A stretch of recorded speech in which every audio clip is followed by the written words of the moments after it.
என் அன்பு குழந்தையே, நீ வேண்டிக் கொண்டிருந்த ஒரு முக்கியமான செய்தியுடன் உன் அப்பா இன்று உன்னிடத்திலே பேச வந்திருக்கின்றேன்.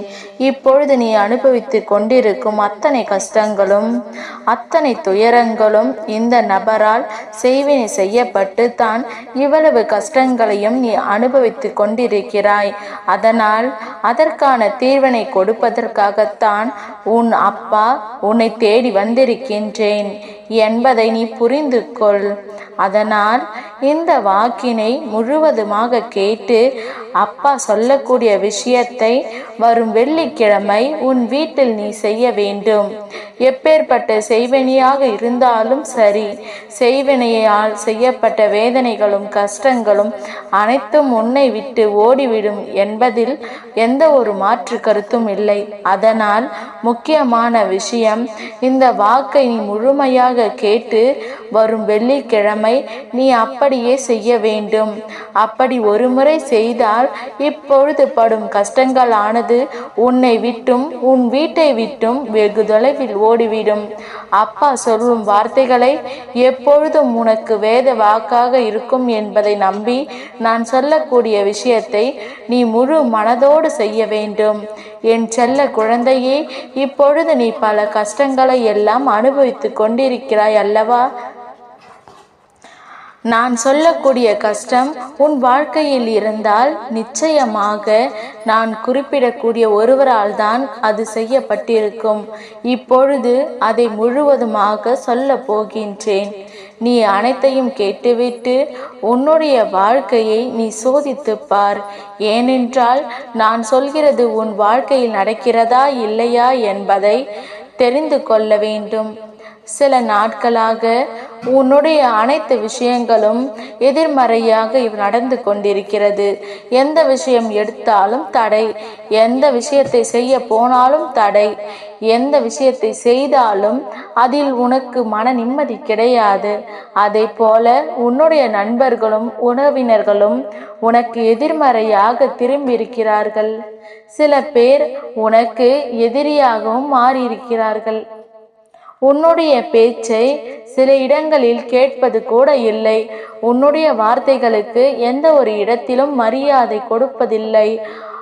ஆரம்ப காலகட்டத்தில் சில மனிதர்கள் உன் வாழ்க்கையில் நான் உனக்கு அடிமையாக இருப்பேன், உன்னுடைய துக்கத்திலும் சந்தோஷத்திலும் கஷ்டத்திலும் நான் உன்னோடு துணையாக இருப்பேன், ஒவ்வொரு நாளும் உன்னை நான் சந்தோஷமாக வாழ வைப்பேன் என்று சொன்ன நபர் இன்று உன்னிடத்திலே நீ இருந்தால் என்ன, இல்லாவிட்டால் என்ன, நீ அழுதால் என்ன, அழுகாவிட்டால் எனக்கென்ன, நீதான் எனக்கு முக்கியமில்லை, நீ எல்லாம் ஒரு ஆளே கிடையாது என்று இப்பொழுது பேசுகிறார்கள்.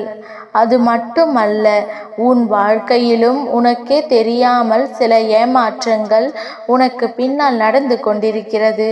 இப்பொழுது உன் அப்பா தெரியப்படுத்தி விட்டேன். அதை தெரிந்து கொண்ட நபர்தான் இனிமேல் நீ அவருக்கு அடிமையாக இருக்க மாட்டாய் என்று தான் செய்வினையை செய்துவிட்டார். என் அன்பு பிள்ளையானது உண்மைக்கும் நேர்மைக்கும் கட்டுப்பட்டு வாழ்கிறது. இப்போது அந்த நபரானவர் உன்னை ஏமாற்றி விட்டதால் அப்போதே உன்னை கோபமாக பேசி எறிந்து விட்டாய்.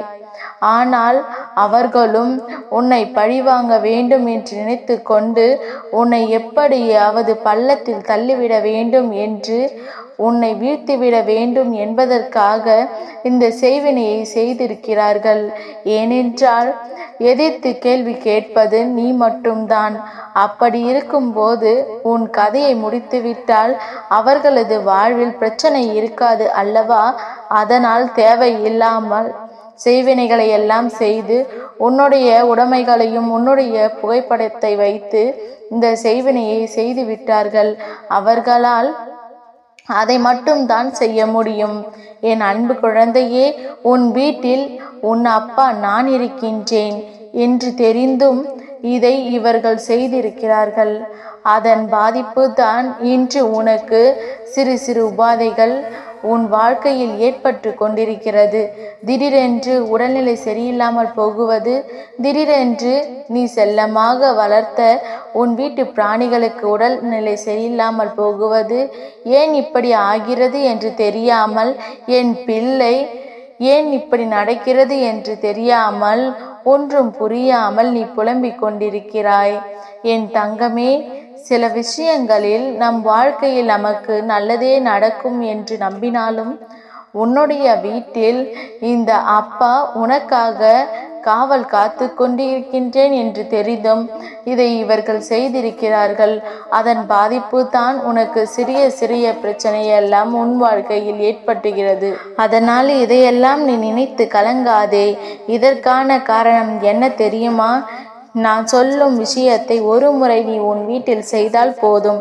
எப்படிப்பட்ட செய்வினையாக இருந்தாலும், அந்த வினை யார் செய்திருந்தாலும் இந்த அப்பா அதை பார்த்து கொள்கின்றேன். ஆனால் ஒரு நிபந்தனை, நான் சொல்லக்கூடிய விஷயத்தை நீ முழுமையாக தெரிந்து கொள்ள வேண்டும். ஏனென்றால் சில தெரிந்தவர்களோ தெரியாத நபர்களோ யாரையும் உன்னுடைய வீட்டின் உள்ளே நுழையவிடக்கூடாது. நான் உனக்கு பணம், செல்வம், புகழ் அனைத்தையும் மாற்றி கொடுப்பேன். என்னுடைய கடும் பிரச்சனையை தீர்ப்பேன். இந்த தாயத்தை கட்டிக்கொள், இந்த கயிற்றை கட்டிக்கொள் என்று எவராவது உனக்கு சொன்னாலும்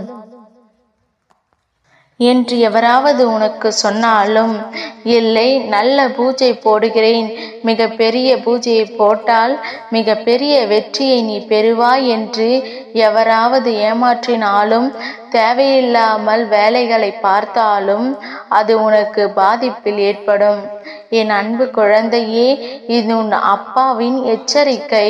இந்த உலகத்தில் பேராசைப்படக்கூடாது.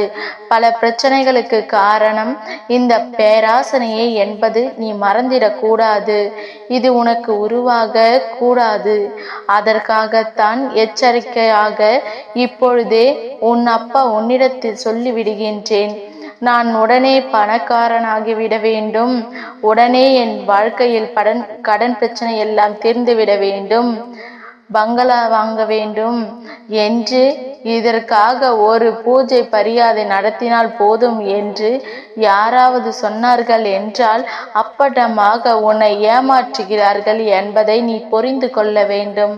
அவர்கள் சொல்வதையெல்லாம் கேட்டால் மிக பெரிய பள்ளத்தில் உன்னை தள்ளிவிடப் போகிறார்கள் என்பதுதான் உண்மை. அந்த இடத்தில் நீ பேராசைப்பட்டு கொஞ்சம் கூட சிந்திக்காமல் இதையெல்லாம் செய்தால் உன்னுடைய உடைமைகளை எல்லாம் இழந்து விடுவாய். உன்னுடைய பணத்தை இழந்து விடுவாய், அல்லது உன்னுடைய உறவுகளை நீ இழப்பாய் என்பதை நன்கு புரிந்து கொள்ள வேண்டும். இதையெல்லாம் உன் அப்பா உனக்கு ஏற்கனவே சொல்லியிருக்கின்றேன். என் தங்கமே, இதை நீ பயப்பட வேண்டும் என்பதற்காகவும் நீ கஷ்டப்பட வேண்டும் என்பதற்காகவும் உன்னிடத்திலே சொல்லவில்லை. இப்படிப்பட்ட செயல்களை செய்யக்கூடிய மனிதர்கள் எல்லாம் இந்த உலகத்தில் வாழ்ந்து கொண்டிருக்கிறார்கள். நல்லவர்களும் இருக்கிறார்கள், அதை போல கெடுதல் செய்பவர்களும் இந்த உலகத்தில் வாழ்ந்து கொண்டுதான் இருக்கிறார்கள். நாம் எப்பொழுதும் பேராசைக்கு இடம் கொடுக்க கூடாது. அப்படி கொடுத்தால்தான் நம் வாழ்க்கை தலைகீழாக மாறிவிடுகிறது என்பதை புரிந்து கொள். இது எல்லாம் உன் வருங்காலத்தில் உனக்கு வரக்கூடிய விஷயங்களாக இருக்கக்கூடும். உன்னுடைய அப்பா உன் எதிர்காலத்தை கணித்து வைத்திருக்கின்றேன். உன்னுடைய எதிர்காலத்தில் என்னவெல்லாம் நடக்கப் போகிறது என்று என்னால் மட்டுமே கணிக்க முடியும். அதனால்தான் அதை நான் கணித்து உன்னிடத்திலே சொல்லிக் கொண்டிருக்கின்றேன். ஏனென்றால் நீ உன் உறவை பிரிந்து வாழ்கின்றாய் அல்லது மனஸ்தாபத்தில் இருக்கின்றாய். இந்த சமயத்தில் நம் உறவு உடனே நம்மை தேடி வந்து விட வேண்டும், நம்மிடம் பேசிவிட வேண்டும் என்று